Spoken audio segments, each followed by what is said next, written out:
King Darius attempts to exact revenge on the Athenians in 490 BC at Marathon.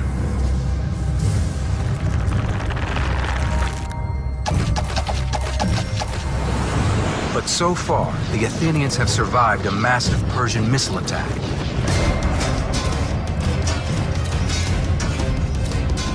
And now they are holding fast against the Persian light infantry. General Miltiades has brilliantly positioned his defensive force. The Greek heavy infantry phalanxes are jammed in a narrow opening between the mountains, blocking the path to Athens.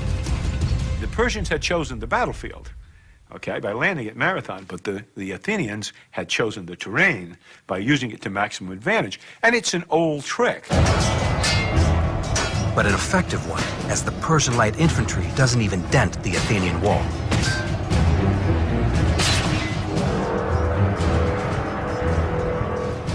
The Persian light infantry retreats, but now Miltiades must face the elite force of the Persian army, the heavy infantry, the Immortals.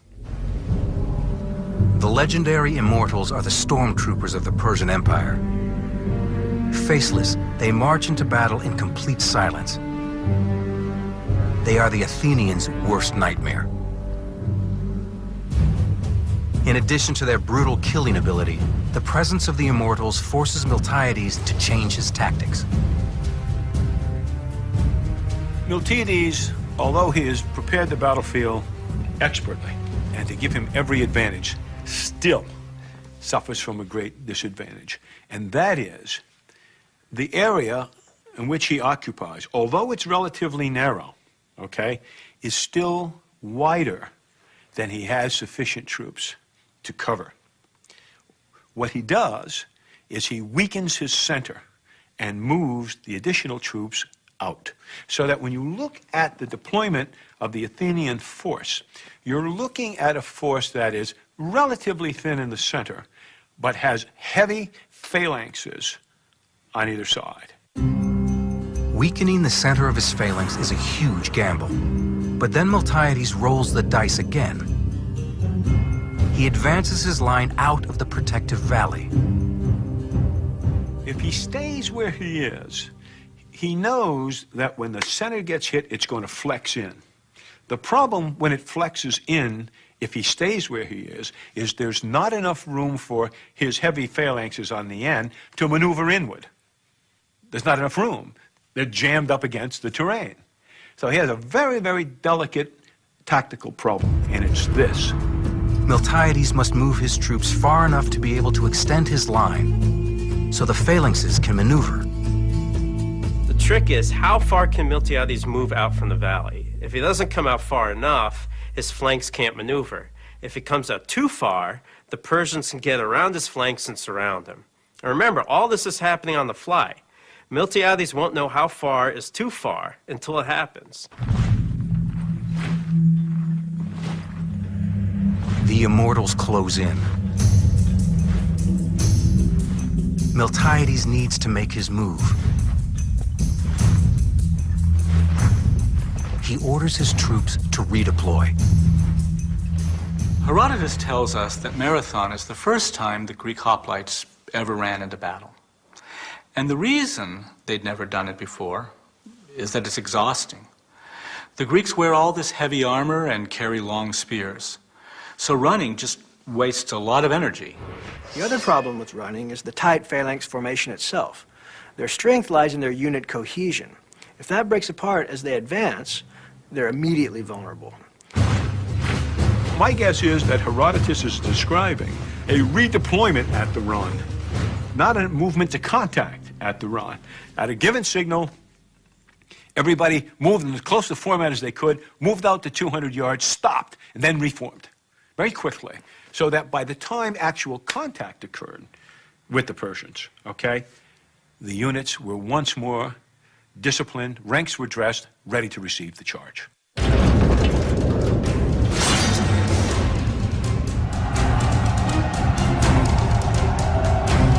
While historians debate many aspects of the Battle of Marathon, most agree about what happens next, an apocalypse of violence.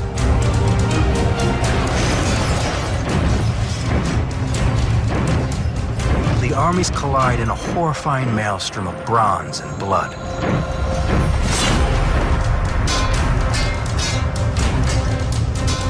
The battle is so intense that some Greeks report crazed visions of ghost warriors who crash through the lines and cut down men at random.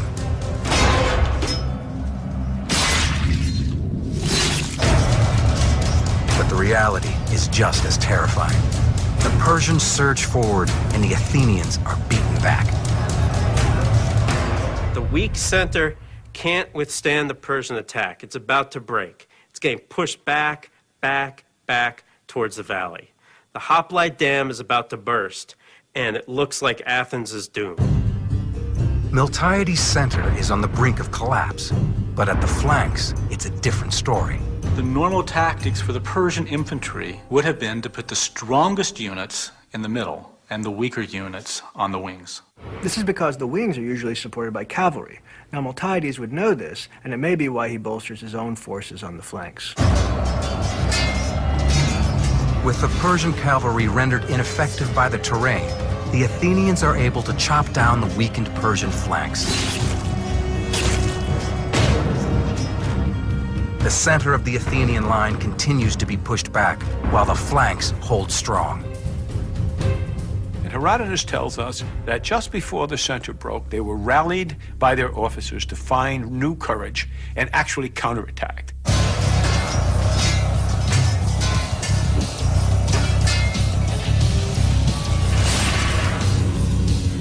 They counterattacked enough to stop the forward movement in the center.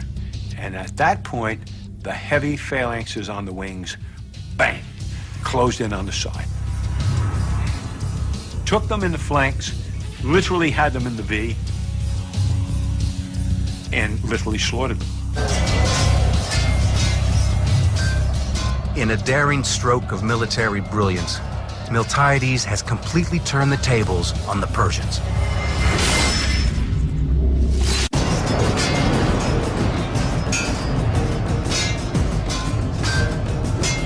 The Battle of Marathon has become a Persian bloodbath.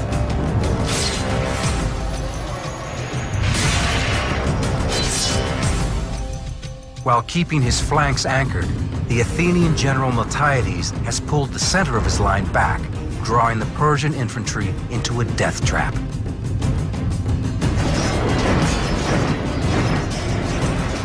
Hemmed in on three sides, the Persians can't maneuver. They panic. One of the reasons for their panic probably was something caused by the fog of war, and by something that happens to men in battle no matter how well they are trained or how well you are disciplined. Every now and again, the disease of fear gets into your soul. And when that happens, and panic gets into your ranks, it's done. You can't stop it, no matter how disciplined you are, how controlled you are. More than 6,000 Persians perish, while the Athenians lose fewer than 200.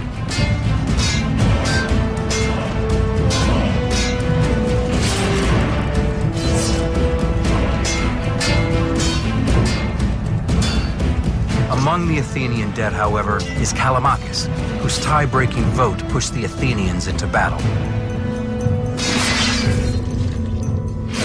Some cite Marathon as the first known example of the pincer maneuver, or what's called a double envelopment.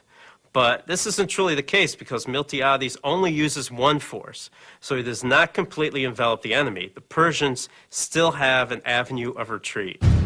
And they use it. The Persians race back toward the beach.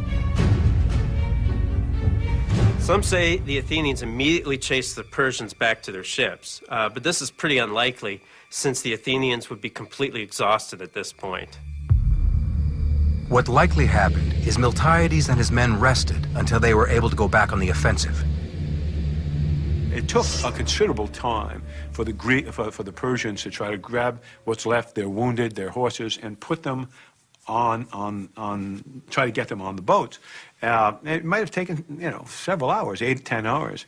At some point, the Greeks were rested, and at some point, they reformed, and now they began, pursuit is too strong a word, they began literally marching towards the beach, in order to encourage, let us say, the Persians to leave. Fighting breaks out again as the Persian rear guard tries to protect the retreat.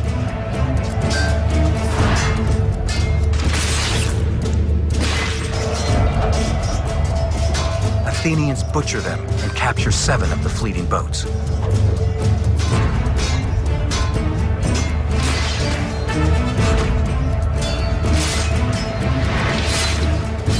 Herodotus recounts a story where a Greek soldier grabs a boat with his left hand and has it chopped off by the fleeing Persians.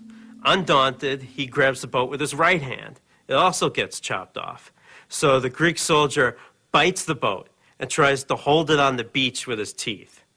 This is the kind of hyperbole that Herodotus is known for. The Athenians rout the Persian infantry, but the danger isn't over yet. The Persians aren't sailing back to Asia. They're heading straight for Athens. Miltiades sends a Greek messenger from Marathon to Athens with news of the victory. The Athenian runs the 26 miles from Marathon to Athens, runs into the town square, yells up his hands, Nike, which means victory, and drops dead, probably of a heart attack or a stroke. And this is where we get the phrase, to run a marathon. 26 miles, the distance from Marathon to Athens. But at the same time that this inaugural race is being run, Miltiades realizes that the fight is not yet over. Once Miltiades realizes what the Persians are doing, he sends another runner back to Athens to alert them. Then he assembles his troops for a forced night march back to the city. It's hard to imagine how tired these infantry guys are at this point, but if they hope to save Athens, they have to keep going. The Athenians march all night long. It's difficult to know how long it would take the Persian ships to sail to Athens from Marathon, a distance of about 62 miles by sea. While a ship of that day could make the trip in about 10 hours, a lot would depend on the currents, weather condition, weight that the ship was carrying. Also, it's possible that some of the ships with the cavalry might have already sailed for Athens a day or so before. So Miltiades can't be sure if he had won the battle and lost the war. Early the next morning, the Persian commander Darius enters the Athenian harbor with his 600 ships. On the walls of the city, he sees Miltiades and the entire Athenian army.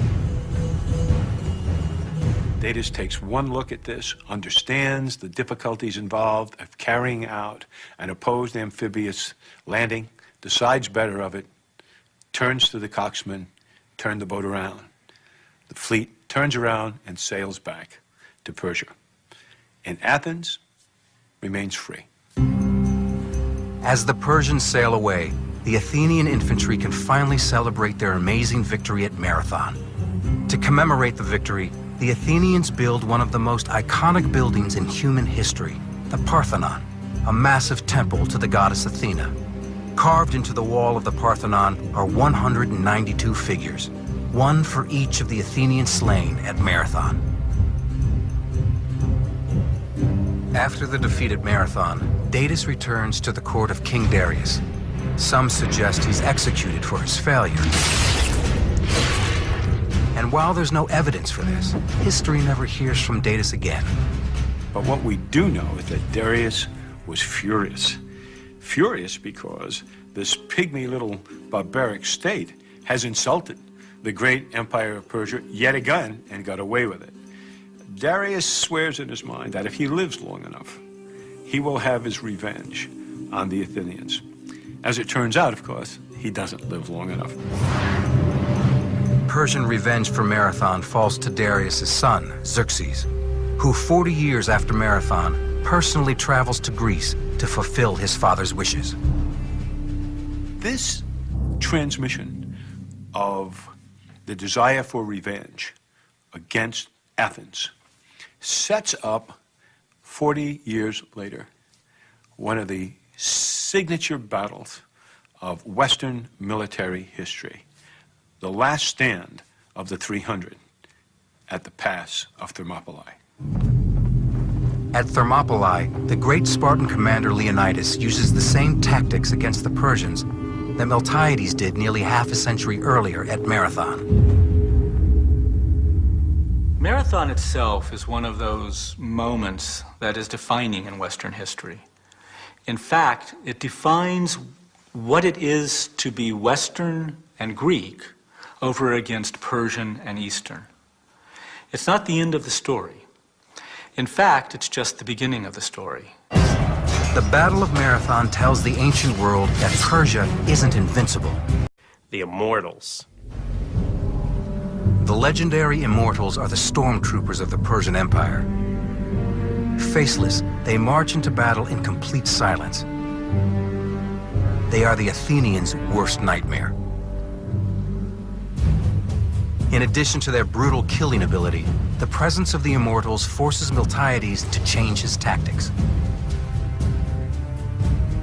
Miltiades, although he has prepared the battlefield expertly and to give him every advantage, still suffers from a great disadvantage. An opening between the mountains, blocking the path to Athens. The Persians had chosen the battlefield, okay, by landing at Marathon, but the Athenians had chosen the terrain by using it to maximum advantage. And it's an old trick.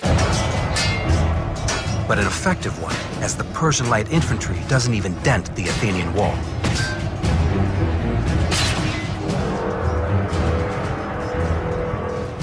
The Persian light infantry retreats, but now Miltiades must face the elite force of the Persian army, the heavy infantry.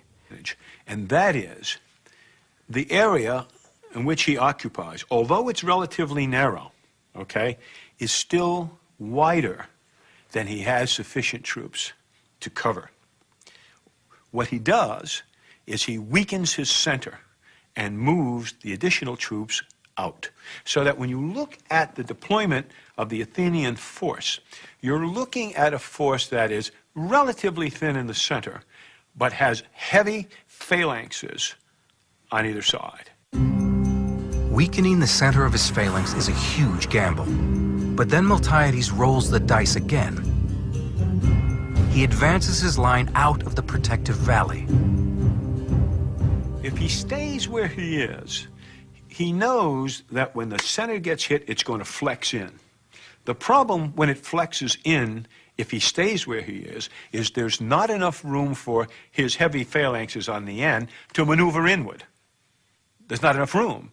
They're jammed up against the terrain. So he has a very, very delicate tactical problem, and it's this. King Darius attempts to exact revenge on the Athenians in 490 BC at Marathon.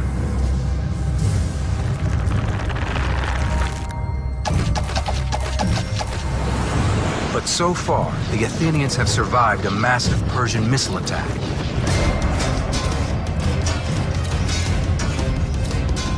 And now they are holding fast against the Persian light infantry.